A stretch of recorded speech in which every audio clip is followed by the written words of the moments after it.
साहब आपके 80 रुपए हो गए। अरे बच्चे, हमसे पैसे लेगा तू? तुम्हें पता नहीं है हम कौन है? साहब मेरी दादी बीमार है, पैसे तो मैं लूंगा। तेरी हिम्मत कैसे हुई हमसे पैसे मांगने की?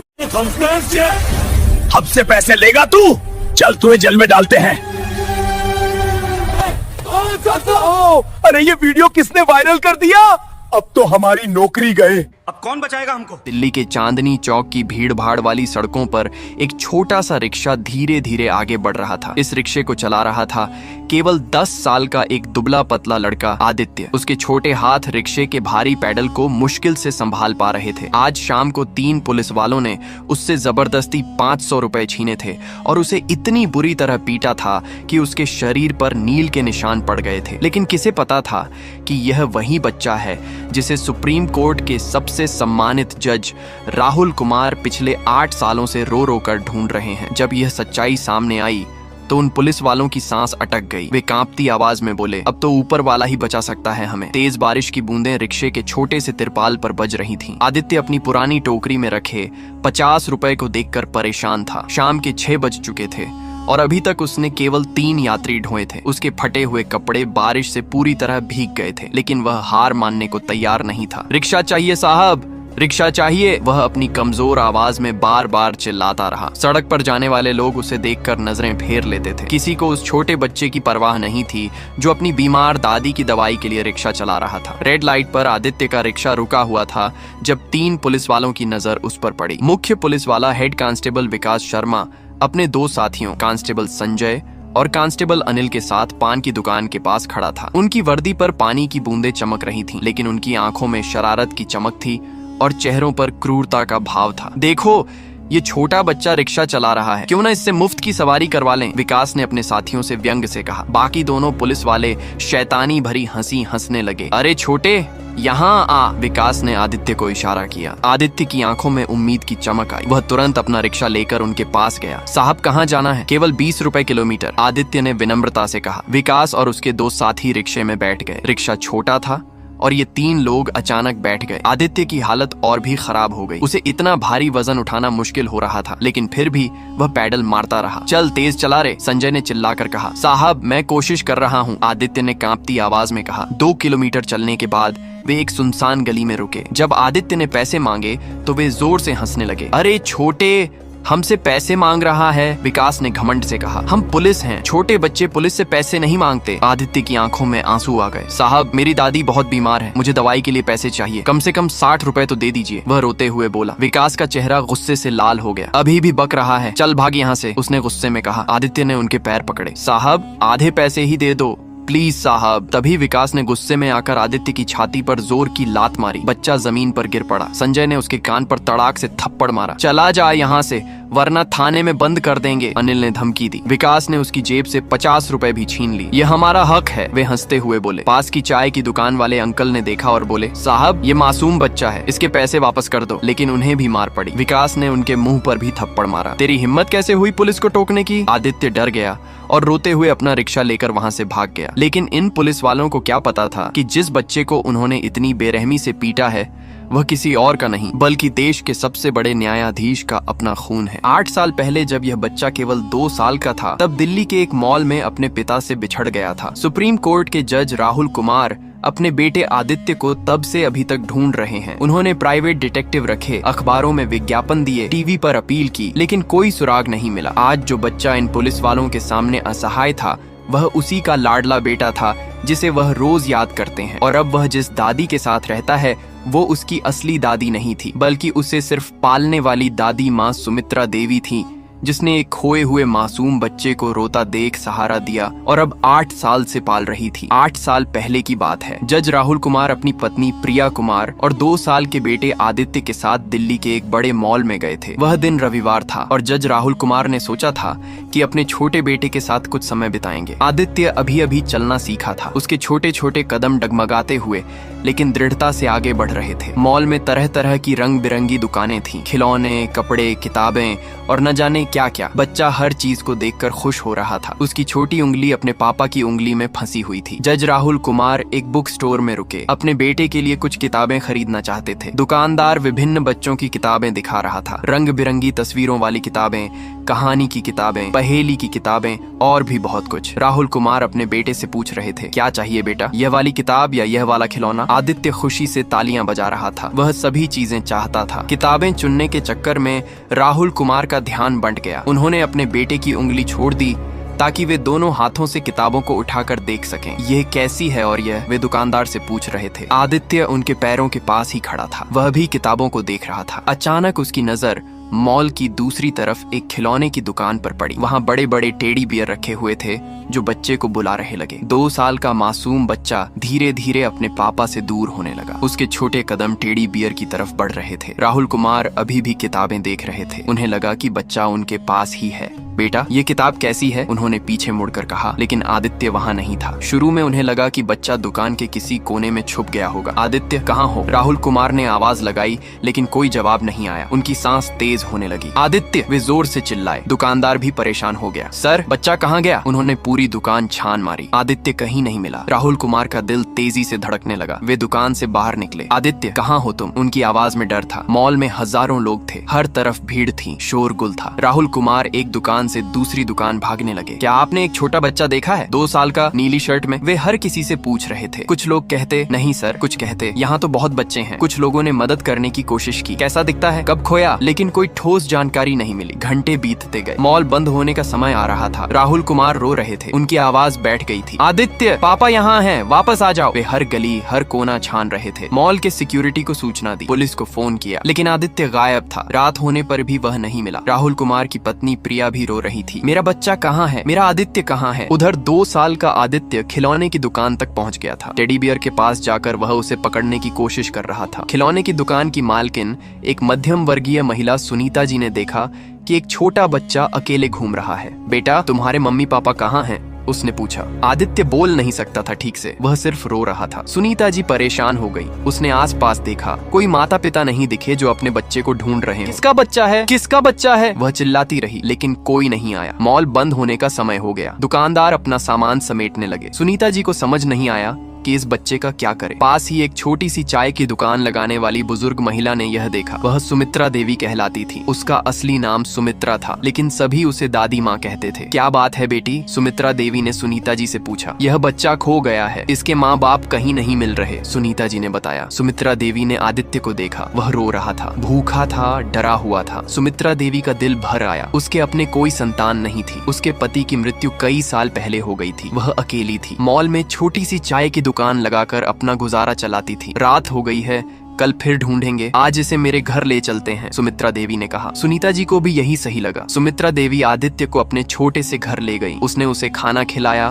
दूध पिलाया, साफ कपड़े पहनाए। बच्चा थोड़ा शांत हो गया। सुमित्रा देवी ने उसे अपने बिस्तर पर सुलाया। कल इसके माँ बाप मिल जाएंगे, वह सोच रही थी। राहुल कुमार भी अपने बेटे को ढूंढने के लिए हर संभव कोशिश कर रहे थे। प्राइवेट जासूस रखे, पुलिस को आदेश दिए, पूरे दिल्ली में तलाश की, अखबारों में विज्ञापन दिए, टीवी पर अपील की, लेकिन दुर्भाग्य से दोनों को एक दूसरे का पता नहीं चला। साल बीतते गए। आदित्य बड़ा होने लगा। 3 साल, 4 साल, 5 साल। सुमित्रा देवी ने उसे बहुत प्यार से पाला, उसे पढ़ाने की कोशिश की, अच्छे संस्कार दिए। आदित्य भी सुमित्रा देवी को बहुत चाहता था। वह जानता था कि दादी माँ उसकी सच्ची दादी नहीं है, लेकिन उसके लिए दादी माँ ही सब कुछ थी। जब आदित्य 8 साल का हुआ तो सुमित्रा देवी की तबीयत खराब होने लगी। पहले छोटी मोटी बीमारी थी, फिर गंभीर हो गई। डॉक्टर ने बताया कि उन्हें डायबिटीज और हाई ब्लड प्रेशर है, नियमित दवाई लेनी पड़ेगी। सुमित्रा देवी की छोटी सी चाय की दुकान से होने वाली आमदनी कम हो गई, दवाइयों का खर्च बढ़ गया। 10 साल का होते होते आदित्य ने फैसला किया कि वह दादी माँ की मदद करेगा। दादी माँ, मैं काम करूंगा, आपकी दवाई के पैसे लाऊंगा, उसने कहा। सुमित्रा देवी ने मना किया। तू अभी छोटा है बेटा, पढ़ाई कर। लेकिन आदित्य जिद कर रहा था। आखिरकार सुमित्रा देवी को मानना पड़ा। एक दिन आदित्य सड़क पर गया। वहाँ एक रिक्शे वाले भैया से मिला। भैया जी, मुझे काम चाहिए। रिक्शे वाले ने उसकी बात सुनी। तू क्यों काम करना चाहता है? आदित्य ने अपनी पूरी कहानी बताई। रिक्शे वाले का दिल भर आया। बेटा, मेरे पास तो कोई काम नहीं है, लेकिन अगर तुम चाहो तो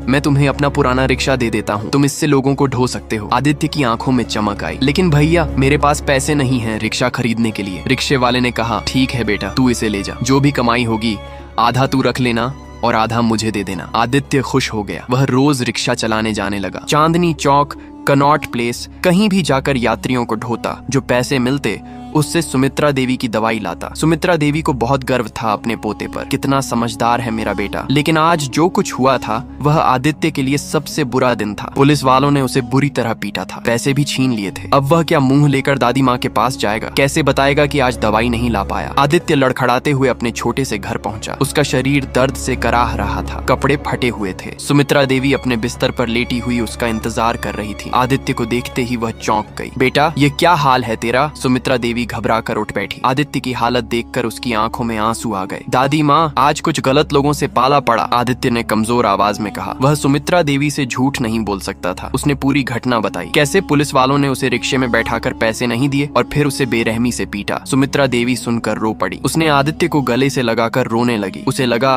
कि वह अपने बेटे की रक्षा नहीं कर सकी। जिस वक्त पुलिस वाले आदित्य को मार रहे थे उसी वक्त उस गली में एक पत्रकार अमित वर्मा पूरी घटना को रिकॉर्ड कर रहा था। वह स्थानीय न्यूज चैनल दिल्ली हेडलाइन के लिए काम करता था। आज वह किसी और खबर के लिए उस इलाके में आया था, लेकिन जो कुछ उसने देखा वह उसे हिलाकर रख गया। उसने अपने कैमरे में पूरी घटना कैद की थी। कैसे 3 पुलिस वालों ने एक 10 साल के मासूम बच्चे से मुफ्त रिक्शा की सवारी की, पैसे नहीं दिए और फिर उसके साथ मारपीट की। अमित वर्मा का दिल भर आया था। उसने आदित्य का पीछा किया था, देखा था कि बच्चा कैसे रोते हुए अपने घर गया है। यह घटना दिखानी चाहिए, उसने सोचा। लोगों को पता चलना चाहिए कि हमारी पुलिस कैसी है। वह अगले दिन आदित्य के घर गया। सुमित्रा देवी की झुग्गी देखकर अमित वर्मा समझ गया कि यह कितना गरीब परिवार है। सुमित्रा देवी बिस्तर पर लेटी थी। आदित्य उसके पास बैठा था। मैं अमित वर्मा हूँ, एक पत्रकार हूँ, उसने अपना परिचय दिया। कल आपके पोते के साथ जो कुछ हुआ मैंने देखा है। सुमित्रा देवी और आदित्य दोनों डर गए। साहब, हमने कुछ गलत नहीं किया, आदित्य ने कहा। नहीं बेटा, तुमने कुछ गलत नहीं किया। गलत तो उन पुलिस वालों ने किया है, अमित वर्मा ने कहा। मैं तुम्हारी मदद करना चाहता हूँ। अमित ने सुमित्रा देवी से बात की। सुमित्रा देवी ने बताया कि यह बच्चा उसका अपना नहीं है। 8 साल पहले दिल्ली के एक मॉल में मिला था, तब से वह इसे पाल रही है। अमित वर्मा को पूरी कहानी बहुत दिलचस्प लगी। एक तरफ पुलिस वालों की क्रूरता, दूसरी तरफ एक बुजुर्ग महिला का त्याग और बीच में एक मासूम बच्चे की संघर्ष की कहानी। ये बहुत बड़ी खबर है,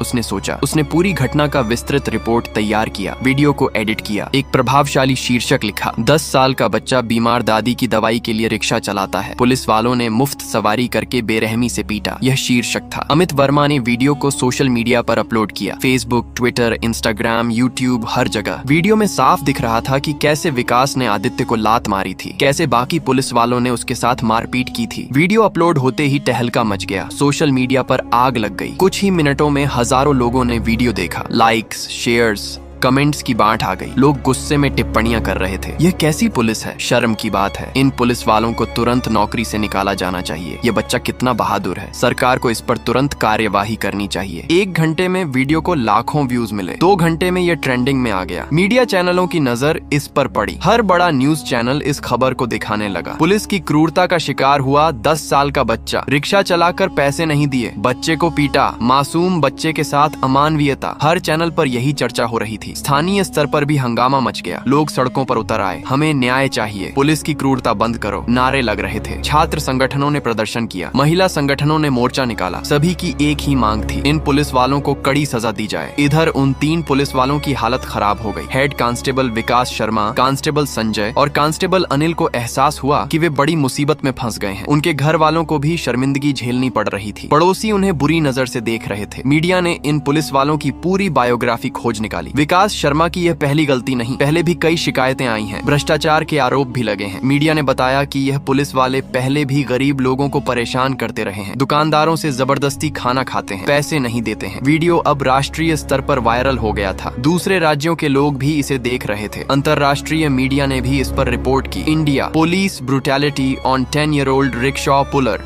जैसी हेडलाइंस विदेशी अखबारों में छपी। भारत की छवि खराब हो रही थी। इधर सुप्रीम कोर्ट के जज राहुल कुमार अपने चैम्बर में एक महत्वपूर्ण केस की फाइल पढ़ रहे थे। रात का समय था जब उनके स्टाफ ने उन्हें यह वीडियो दिखाया। सर, ये वीडियो बहुत वायरल हो रहा है, आपको देखना चाहिए। वीडियो देखकर राहुल कुमार का खून खौल गया। ये कैसी बर्बरता है, एक 10 साल के बच्चे के साथ ऐसा व्यवहार। लेकिन जब राहुल कुमार ने आगे का वीडियो देखा जहाँ सुमित्रा देवी बता रही थी कि ये मेरा पोता नहीं है, ये तो मुझे मॉल में मिला था, तो उनके पैरों के नीचे से जमीन खिसक गई। जब राहुल कुमार ने यह बात सुनी वे गुस्से से चिल्लाए। उन्होंने तुरंत अपनी टीम को फोन किया। मैं चाहता हूँ कि तुरंत उस बच्चे और उसकी दादी तक पहुंचा जाए। जो भी मदद चाहिए वह की जाए, क्योंकि राहुल कुमार समझ गए कि हो ना हो यह उनका अपना बेटा हो सकता है जो 8 साल पहले खो गया था। उन्होंने अपनी पत्नी प्रिया को भी फोन किया। प्रिया, तुम तुरंत यहाँ आओ, मुझे लगता है आदित्य मिल गया। अगली सुबह राहुल कुमार की टीम तुरंत आदित्य के घर पहुंची। टीम लीडर अभिषेक सिंह सुमित्रा देवी की झुग्गी देखकर हैरान रह गया। इतनी गरीबी के बीच एक बुजुर्ग महिला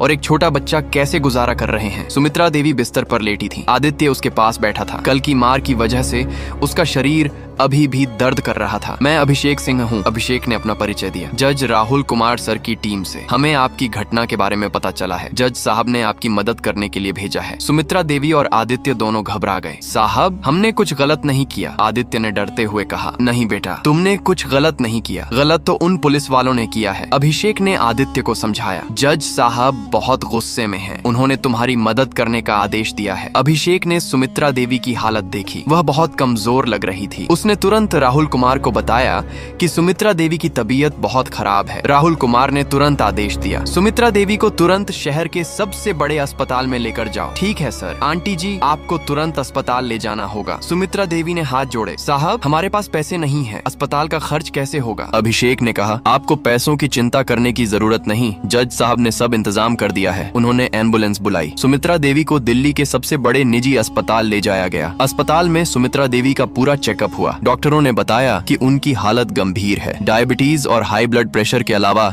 हृदय में भी समस्या है। तुरंत इलाज शुरू करना होगा, डॉक्टर ने कहा। अभिषेक ने सभी पेपर वर्क करवाए। सुमित्रा देवी को प्राइवेट रूम दिया गया। बेहतरीन इलाज की व्यवस्था की गई। राहुल कुमार का फोन आया। तुरंत उन पुलिस वालों के खिलाफ कार्यवाही हो। उनकी टीम ने कहा, ठीक है सर। फौरन उन 3 पुलिस वालों के खिलाफ कार्यवाही शुरू हुई। हेड कांस्टेबल विकास शर्मा, कांस्टेबल संजय और कांस्टेबल अनिल को तुरंत सस्पेंड कर दिया गया। उनके खिलाफ धारा 323 स्वैच्छिक रूप से चोट पहुंचाना, धारा 506 आपराधिक धमकी, धारा 393 चोरी और धारा 34 सामान्य इरादे को बढ़ावा देना के तहत मामला दर्ज किया गया। अभिषेक सिंह रोज अस्पताल आकर सुमित्रा देवी और आदित्य का हालचाल पूछता था। जज साहब का कहना है कि आपको किसी चीज की कमी नहीं होनी चाहिए, उसने सुमित्रा देवी से कहा। उसने आदित्य के बारे में और भी जानकारी ली। यह बच्चा आपको कैसे मिला था? सुमित्रा देवी ने पूरी कहानी बताई। कैसे 8 साल पहले मॉल में यह बच्चा खोया हुआ मिला था, कैसे उसने इसके माँ बाप को ढूंढने की कोशिश की थी, कैसे कोई सुराग नहीं मिला था, कैसे उसने इसे अपना पोता मानकर पाला था। अभिषेक को यह कहानी बहुत दिलचस्प लगी। उसने तुरंत राहुल कुमार को फोन किया और पूरी बात बताई। सर, ये बच्चा इस महिला का अपना नहीं है। 8 साल पहले मॉल में खोया हुआ मिला था। राहुल कुमार का दिल तेजी से धड़कने लगा। 8 साल पहले कौन सा मॉल? सर, दिल्ली का सिलेक्ट सिटी वॉक मॉल, अभिषेक ने बताया। राहुल कुमार की सांस फूलने लगी। 8 साल पहले वे भी उसी मॉल में गए थे। उसी मॉल में उनका बेटा खो गया था। अभिषेक, तुम तुरंत उस बच्चे की एक तस्वीर भेजो और यह भी पता करो कि उसके शरीर पर कोई खास निशान है या नहीं। अभिषेक ने तुरंत आदित्य की तस्वीर राहुल कुमार को भेजी। तस्वीर देखते ही राहुल कुमार के होश उड़ गए। ये वही चेहरा था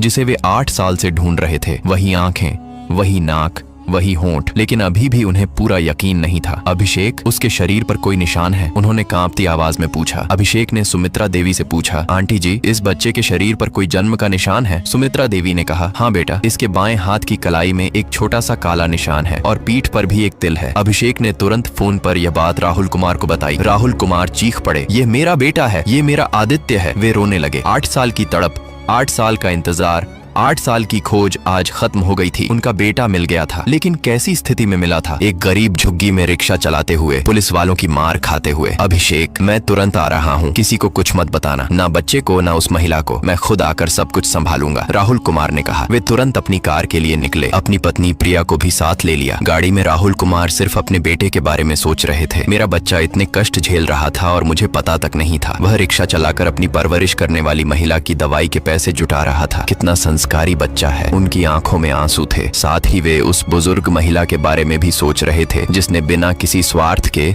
उनके बेटे को पाला था। वह महिला मेरी माँ से कम नहीं है। उसने मेरे बेटे को अपना पोता मानकर पाला है। मैं उसका कैसे शुक्रिया अदा करूंगा। इधर कोर्ट में उन 3 पुलिस वालों के खिलाफ सुनवाई शुरू हो गई थी। मजिस्ट्रेट ने वीडियो का सबूत देखा, गवाहों के बयान सुने। अमित वर्मा ने भी अपना बयान दिया। मैंने अपनी आंखों से देखा है कि कैसे इन 3 पुलिस वालों ने मिलकर एक 10 साल के बच्चे को बेरहमी से पीटा है। बचाव पक्ष के वकील ने कहा, माय लॉर्ड, मेरे मुवक्किल पुलिस अधिकारी हैं, हो सकता है कि कुछ गलतफहमी हुई हो, लेकिन मजिस्ट्रेट ने कहा, वीडियो साफ है, इसमें कोई गलतफहमी नहीं है, ये स्पष्ट रूप से पुलिसिया क्रूरता है। अभियोजन पक्ष के वकील ने कहा, माय लॉर्ड, यह सिर्फ एक घटना नहीं है, यह हमारे सिस्टम की नाकामी है। जो लोग कानून व्यवस्था बनाए रखने के लिए नियुक्त किए गए हैं वही कानून तोड़ रहे हैं। एक 10 साल के मासूम बच्चे के साथ इतनी क्रूरता सिर्फ इसलिए कि उसने अपनी मेहनत के पैसे मांगे। कोर्ट रूम में भारी भीड़ थी, मीडिया, स्थानीय लोग, एक्टिविस्ट सभी आए थे। सभी न्याय की मांग कर रहे थे। कोर्ट के बाहर भी लोगों की भीड़ थी। इन पुलिस वालों को कड़ी सजा मिलनी चाहिए। न्याय देर से आए लेकिन आना चाहिए, मजिस्ट्रेट ने कहा। ये एक गंभीर मामला है, मैं इन आरोपियों को न्यायिक हिरासत में भेज रहा हूँ। इधर राहुल कुमार अस्पताल पहुँच गए थे। अभिषेक सिंह उनका इंतजार कर रहा था। सर, बच्चा और वह महिला प्राइवेट रूम में है। राहुल कुमार के हाथ कांप रहे थे। 8 साल बाद वे अपने बेटे से मिलने जा रहे थे। रूम के दरवाजे के पास पहुंचकर राहुल कुमार रुक गए। अंदर से आदित्य की आवाज आ रही थी, दादी माँ, अब आपको दवाई की चिंता नहीं करनी पड़ेगी। डॉक्टर साहब ने कहा है कि आप जल्दी ठीक हो जाएंगी। राहुल कुमार की आंखों में आंसू आ गए। उनका बेटा कितना संस्कारी बन गया था। वे धीरे से दरवाजा खोलकर अंदर गए। आदित्य ने उन्हें देखा। अंकल जी, आप कौन हैं? उसने पूछा। राहुल कुमार उस बच्चे को देखकर रो पड़े। ये वही बच्चा था जिसे वे 8 साल से ढूंढ रहे थे। बेटा, राहुल कुमार कुछ कह नहीं पा रहे थे। सुमित्रा देवी ने पूछा, आप कौन हैं बेटा? राहुल कुमार ने सुमित्रा देवी के पैर छुए। मैं जज राहुल कुमार हूँ। और वे आदित्य की तरफ देखकर रुक गए। ये मेरा बेटा है। सुमित्रा देवी और आदित्य दोनों हैरान रह गए। क्या मतलब? सुमित्रा देवी ने पूछा। राहुल कुमार ने पूरी कहानी बताई। कैसे 8 साल पहले मॉल में उनका बेटा खो गया था, कैसे वे उसे ढूंढते रहे थे। आपने मेरे बेटे को अपना पोता बनाकर पाला है, मैं आपकी कैसे शुक्रगुजारी करूं? राहुल कुमार ने कहा। आदित्य अभी भी समझ नहीं पा रहा था। अंकल जी, लेकिन मेरे पापा तो यहाँ नहीं है और मेरी दादी माँ तो ये है। उसने सुमित्रा देवी की तरफ इशारा किया। राहुल कुमार ने आदित्य को गले लगाया। बेटा, मैं तुम्हारा पापा हूँ, लेकिन यह दादी माँ तुम्हारी दूसरी दादी है जिसने तुम्हें पाला है। सुमित्रा देवी रो रही थी। बेटा, यह बच्चा मेरी जिंदगी है, लेकिन अब जब इसके असली पापा मिल गए हैं तो। राहुल कुमार ने उन्हें रोका। दादी जी, आप भी मेरी माँ हैं, आपने मेरे बेटे को पाला है, अब हम सब एक साथ रहेंगे। लेकिन बेटा, मैं एक गरीब औरत हूँ, सुमित्रा देवी ने कहा। राहुल कुमार ने कहा, दादी जी, आप गरीब नहीं हैं, आपके पास दुनिया की सबसे बड़ी दौलत है, एक सच्चा दिल। आपने मेरे बेटे को 8 साल तक पाला है, अब आपकी सेवा करना मेरा फर्ज है। इसी समय प्रिया कुमार भी अस्पताल पहुँच गई। आदित्य को देखकर वह रो पड़ी। मेरा बेटा, मेरा आदित्य। वह आदित्य को गले लगाकर रोने लगी। आदित्य समझ नहीं पा रहा था कि क्या हो रहा है। ये आंटी कौन है? बेटा, ये तुम्हारी मम्मी है, राहुल कुमार ने कहा। धीरे धीरे आदित्य को सब कुछ समझ आने लगा। अगले दिन यह खबर मीडिया में आ गई। सुप्रीम कोर्ट के जज को 8 साल बाद मिला खोया हुआ बेटा। बच्चा रिक्शा चलाकर जीवन यापन कर रहा था। ये सुर्खियां हर अखबार में छपी। टीवी चैनलों पर लगातार इसकी चर्चा हो रही थी। लोगों के बीच ये खबर सनसनी फैला गई। जिन पुलिस वालों ने आदित्य को पीटा था